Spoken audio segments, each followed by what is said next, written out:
اڈیالہ سے کوٹ لکھپت میں منتقل کیا گیا، تو اس کے بعد پی ٹی آئی والے، اس کے ساتھ ہی پی ٹی آئی والے یہ کہتے تھے، اور مطلب کہ نقل کفر نباشت والی بات ہے کہ ہوں تے نواز شریف دا جنازہ ہی آئے گا جیل دے وچ. یہ کہتے تھے نجی محافل کے اندر بھی، اور جہاں پہ انہیں پبلک کے اوپر ملتا تھا وہ بھی کہتے تھے، اپنے پسندیدہ ٹی وی اینکرز کے سامنے بیٹھ کے بھی کہتے تھے، اور بول کے ٹی وی اور بول رہے یار بھائی جو تھے ان کے جو اینکروں نے بھی یہ اس طرح کی باتیں کرنا شروع کر دی تھی. اور جس طرح جتنی کہ اس کی عمر ہے، جتنی کہ بیماریاں ہیں، اب تو یہ مر کے جیل سے نکلے گا.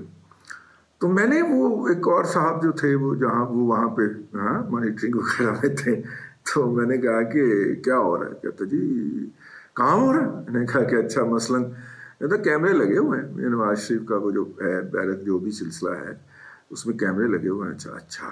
تو پھر کہنے لگے کہ وہ کچھ پڑھتے رہتے ہیں، تحقیق کرتے رہتے ہیں. میں نے کہا اچھا مثلاً کہا جی ایک تفسیر ہے ان کے پاس قرآن کی. اچھا. وہ تفسیر کے آخری صفحوں کو پھرولتے ہیں، آخری صفحوں کے اندر نارملی تفاسیر کے مضامین لکھے ہوتے ہیں، ٹھیک ہے، موضوعات لکھے ہوتے ہیں، مطلب کہ موضوعات لکھے جاتے ہیں. مثلا کہ جھوٹ ہے تو جھوٹ کا ذکر قرآن میں جس جگہ پہ آیا ہوا ہے وہ ان صفحات کا وہاں پہ نمبر لکھ دیا جاتا ہے، ٹھیک ہے. دھوکہ ہے، جھوٹ ہے، مطلب نیکی ہے، نیکی کی جو اقسام ہیں ان کے حوالے سے جہاں جہاں آیات کا ذکر ہوتا ہے وہ وہاں پہ لکھ دی جاتی ہیں، تاکہ اگر کوئی بندہ کسی ایک موضوع کے اوپر قرآن کی آیات یا اس کے مضامین تلاش کرنا چاہے تو وہ ان کو تلاش کر لے. کہتا وہ دیکھتے ہیں، پھر وہ صفحے کھولتے ہیں، پھر اس کو پڑھتے ہیں، پھر نوٹس لیتے ہیں، ٹھیک ہے. اب میں نے پوچھا اچھا تفسیر کون سی ہے؟ کہتے ہیں یہ مولانا مودودی والی تفہیم القرآن ہے. اچھا جی. اچھا پھر کہے انہوں نے کہا ایک اور بھی موٹی کتاب ہے.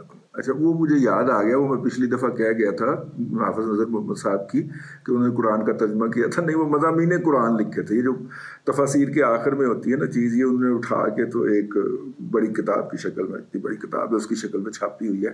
اللہ کرے اس دفعہ میں درست ہوں، لیکن وہ مضامین قرآن مجھے یاد آ گیا ان کا. تو قرآن کے اندر مختلف موضوعات جو ہیں وہ کہاں کہاں ہیں، انہوں نے میرے خیال آیات کے ساتھ اکٹھے کیے ہوئے، اس لیے وہ اتنا سائز ہو گیا نا اس کا. تو وہ آیات قرآن کی ایک موضوع کے اوپر جو ہے وہ انہوں نے ایک جگہ پہ اکٹھی کر دی. اچھا ہے، اگر کوئی بچہ پڑھنا چاہے، اگر کوئی نوجوان جو ہے وہ موضوعاتی طور پہ قرآن کو پڑھنا چاہے تو ایک اچھی اس کے لیے مدد فراہم ہو جاتی ہے. اینی ہاؤ، اب اس کے بعد جو ہیں وہ پھر ہم نے مختلف جو بڑے بزرگ دوست ہیں ان سے جب یہ بات کی کہ یار میرا مطلب ہے، تو کہے چہرے پہ کوئی پریشانی نہیں ہے، ٹھیک ہے، کوئی ڈپریشن نہیں ہے، اور مطلب کہ اپنے جو مشقتی ہیں ان کے ساتھ بھی وہ اس سے بولتے ہیں. تو میں نے ایک بزرگ سے پوچھا، میں نے کہا کہ اس کا کیا مطلب ہے؟ تو اس نے کہا اس بندے سے ڈر کے رہیں. بابا جی جیل بھی آیا ہے، کوئی پتہ نہیں وہ باہر بھی آندہ ہے کہ نہیں آندہ، اور اس کے مخالفین کہہ رہے ہیں کہ اس کی تو ڈیڈ باڈی ہی آئے گی وہاں سے، تو آپ کہہ رہے ہیں اس سے ڈر کے رہی. اس نے کہا اس سے ڈر کے رہی، وہ قرآن سے رہنمائی لے رہا ہے.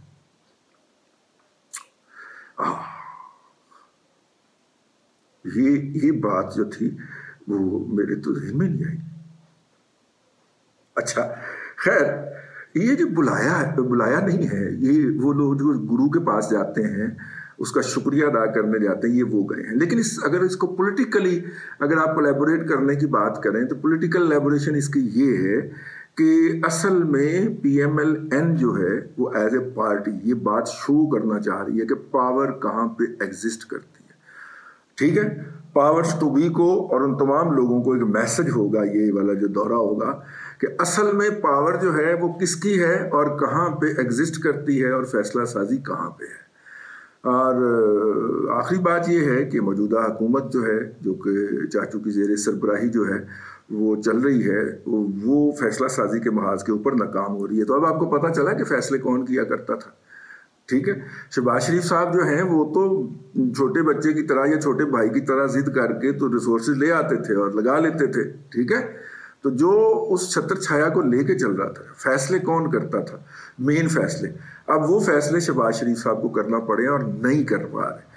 پیر کے روز بھی جو کابینہ کا اجلاس تھا اس کے اندر چیزیں پھر فیصلہ نہیں ہو پائیں، اگرچہ جو چیزیں فیصلہ ہوئی ہیں وہ بھی بڑی خوفناک ہیں، اور ان خوفناک چیزوں میں سے ایک یہ ہے کہ جناب آرٹیکل 6 کے تحت مختلف آئینی عہدے داروں کے خلاف کیسز تیار کرنے کی وہ دے دی گئی ہے، منظوری دے دی گئی ہے، اگرچہ اس کو پریس کانفرنس کے اندر زیادہ نہیں بولا مریم اورنگزیب صاحبہ نے، لیکن میرے خیال میں آج کی جو کابینہ کی میٹنگ ہے، اگر اکنامک ڈیسیژن اگر معاشی حوالے سے کوئی فیصلہ لیا جاتا تو وہ بڑی خبر تھی، لیکن اگر وہ نہیں لیا گیا اور پھر اس کو ڈیفر کر دیا گیا تو اب یہ بڑی خبر ہے۔ اور یہ بڑی خبر کیا ہے کہ حکومت نے آرٹیکل 6 کے تحت پروسیڈ کرنے کے لیے اس کی کابینہ نے باقاعدہ اپروول دے دی ہے۔ اور جو مجھے خبر ہے یا میری ذرائع نے بتایا ہے، میرے طوطوں نے بتایا، میرے پاس چڑیا تو کوئی نہیں ہوتی، میرے طوطوں نے بتایا ہے، وہ یہ ہے کہ رانا صاحب نے فارمولے دی اپروول بھی ہو گئی۔ رانا صاحب کا جو فارمولا تھا نا کہ میں نے نپٹنے کے لیے فارمولا بنا لیا ہوا ہے، ٹھیک ہے، تو آپ نے بے فکر رہنا ہے، آپ نے فکر مند نہیں ہونا، وہ جو فارمولا ہے اس کی اپروول بھی عطا کر دی گئی ہے۔ تو یوں اب ٹھیک ہے، اور اس کے اوپر اب ٹھپا لگوانا ہے۔ بیسیکلی نواز شریف صاحب جو ہیں وہ موجودہ ہینڈلنگ جو ہے معاملات کی، کہ جس طرح عمران خان صاحب کے منہ میں جو کچھ آتا جا رہا ہے وہ کہتے جا رہے ہیں، اور ان کو کوئی چیک نہیں ہو رہا آگے سے، ان کے جواب کے اندر اگر مریم نواز شریف بولتی ہیں تو میرا مطلب ہے کہ اکیلی ہے نا، اس طرح وہ نہیں لے کے چل رہی ہے، ان کو نہیں چلنے دیا جا رہا نا، ایک جلسہ ان کا ہوتا ہے، پھر چاچو بھی ایک جلسہ رکھ لیتا ہے، تو فلو جو بن رہا ہوتا ہے وہ ٹوٹ جاتا ہے۔ تو اس کے اوپر بھی میاں نواز شریف کا جو ہے وہ تشویش ہے، اور تشویش ہونی بھی چاہیے، کیونکہ یہ مینڈیٹ جو ہے وہ میاں نواز شریف کا مینڈیٹ ہے، یہ کسی اور کا مینڈیٹ نہیں ہے۔ تو اگر اس کو کوئی نقصان ہوتا ہے، کوئی ذوف پہنچتا ہے، اور ذوف ابھی پہنچنا باقی ہے، جب حکومت ٹف اکنامک ڈیسیژن لے گی۔ ٹف اکنامک ڈیسیژن کیا لے گی؟ بجلی کی قیمتیں بڑھائے گی، تیل کی قیمتیں بڑھائے گی، تو اس حکومت کی مقبولیت کے اوپر ڈینٹ پڑے گا۔